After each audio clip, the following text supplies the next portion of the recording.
Sunday সন্ধ্যেবেলা সোজা চলে এলাম মিয়ামরে। এখান থেকে হোয়াইট ফরেস্ট নিয়ে তার উপর লিখিয়ে নিলাম A+S। তারপরে সোজা চলে এলাম অগ্নিদের বাড়িতে। কাকা, বিকি, রিয়া, সৌরভ, শুভ, ঈশা সবাই চলে এসেছি আমরা একেবারে রেডি কেক কাটানোর জন্য। কেন কাটাবো? আর আজকে সৌমিলের অগ্নিশেষ ছিল 4th লাভ অ্যানিভার্সারি। আর দেখেছে সৌমিলি কত খুশি। আর দেখে কেক কাটানোর পালা শুরু হয়ে গেছে। এবার অগ্নি সৌমিলিকে খাইয়ে দিল, সৌমিল অগ্নিশকে খাইয়ে দিল, অগ্নি সবাইকে খাইয়ে দিল। আর এদিকে সৌমিলি আমাদের সবাইকে কেক খাইয়ে দিল। সবাই মিলে মজা করতে করতে কেক খেলাম। এবারে সেকেন্ড পার্ট হচ্ছে গিফট দেওয়ার পালা।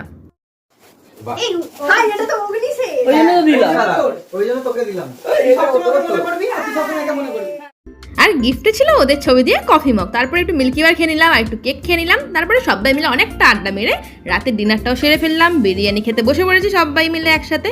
আর এই যে প্লেট খালি, এবারে তো বিরিয়ানি আস্তে আস্তে আসবে। এই যে আমাদের বিরিয়ানি চলে এসেছে। বিরিয়ানি খেয়ে নিলাম, কোল্ড ড্রিঙ্কস খেয়ে সোজা চলে এলাম বাড়ি। নেক্সট ব্লগে আবার দেখা হবে, ততক্ষণের জন্য টাটা।